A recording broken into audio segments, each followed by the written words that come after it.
Alright, ladies and gentlemen, welcome back to Buccaneers Daily. My name is Jackson. I post daily Bucks content, so hit that like button, hit that sub button. If you guys enjoy it, try and hit 100 likes on today's video. That would be awesome. Unfortunately, the Tampa Bay Buccaneers did not get the victory yesterday against the Green Bay Packers and haven't scored over 20. Have not scored over 20. So, granted, Donovan Smith was out. Also, the top three wide receivers were out for the Tampa Bay Buccaneers. Now, if this was week 17, if this was week 18, I wouldn't be pressing a panic button, but I wouldn't feel great.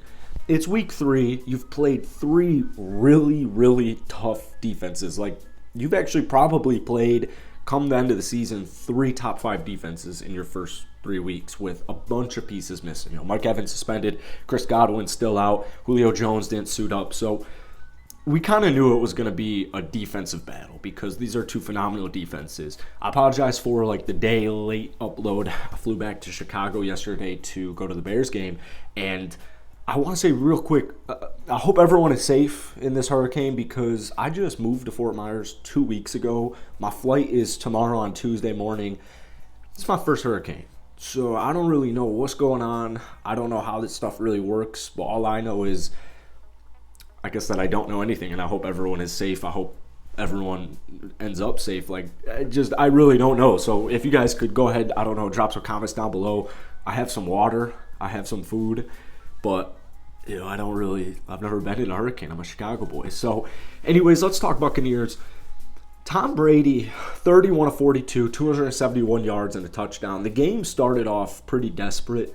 Buccaneers got some points on their first drive, but the Packers started to get things going, and thankfully for the Buccaneers, an Aaron Jones fumble in the end zone, it kind of sparked something from the Buccaneers. And I don't think the game was going to be a blowout because Green Bay offensively, they're still trying to figure out a bunch of stuff as well. They were also missing some critical pieces. So I really hope, first off, this isn't the last time we see Brady Rodgers because this was a very methodical game. And you got to give a lot of props, a lot of credit to both of these 2 teams and both of these squads' defense because they kept both of them in the game. And unfortunately, the Buccaneers' offense, it just wasn't firing on all cylinders, right? Fumbles definitely need to be covered up. Russell Gage, Rashad Perryman. I like Rashad. I love Rashad. I absolutely love Russell Gage, who actually had a team-high 12 receptions for 87 yards and a touchdown, but you can't be fumbling, right? You can't be fumbling. So the Buccaneers, they need to get this offense clicking. But like I said, you played 3 of the most difficult teams in the NFC. I wouldn't be surprised if any of those teams made a deep playoff run. That's the way it is. And like I said, man, you got to give a lot of credit. We know the Buccaneers' defense is really good. We know they're really good. And they showed once again yesterday that they were really good. Nice little interception on Aaron Rodgers, which is few and far between. Couldn't get the running game going, though. Just couldn't get the running game going. When you don't have a running game, 12 carries, 35 yards. Green Bay was the same. 12 carries for 36 yards for Aaron Jones. 12 carries for 32 yards for A.J. Dillon. Both teams averaging below 3 yards per rush. Is difficult to get creative. It's difficult to really get any type of offense going. And I really think that if Mike Evans had played in this football game, I do honestly think the Buccaneers come home with the victory. Very, very little times, you could probably count them on one hand. If your team is going to score 14 points against any Tom Brady throughout Tom Brady's entire NFL career, if you're going to score 14 points against Tom Brady, there is, I don't know what the statistic would be, but I would imagine it's 99-ish% that you are going to lose that football game. I don't want to play a game of what-ifs. All I want is guys just getting healthy. Thankfully for Mike Evans, there is no injury. It was just that suspension, which I still stand by.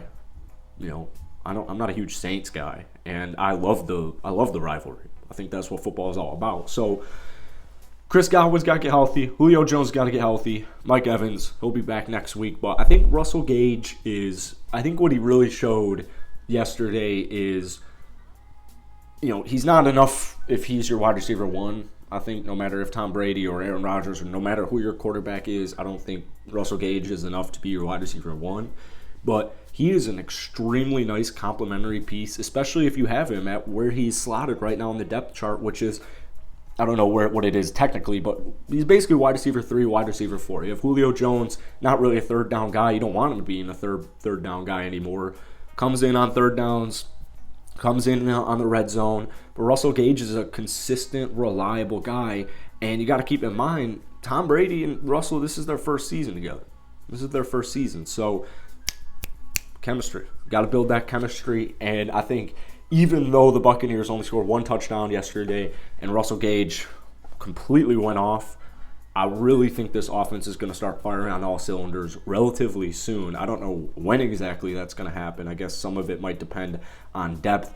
You've got a tough game next week against the Kansas City Chiefs. Maybe that is the jolt because kind of similarly with Aaron Rodgers, Tom Brady, if you're going up against Mahomes and you're only scoring 14 points, you have a very small likelihood of winning that football game. But we know how good and dominant this Bucs defense is, so they should be able to keep you in every single game no matter how your offense is going. So I want to see more than 20 points. Buccaneers scored 20 points in that Saints victory, but they have not scored over 20 yet. So it's honestly, to me, it's only a matter of time. Let me know what you guys are thinking down below. Once again, everybody stay safe. I will be keeping you guys with daily Bucs content as long as I can. Maybe my flight gets canceled. Maybe the hurricane goes more west. I don't really know, like I said. So hit that like button, hit that sub button for me. Drop some comments down below on yesterday's game, and I'll catch you guys later.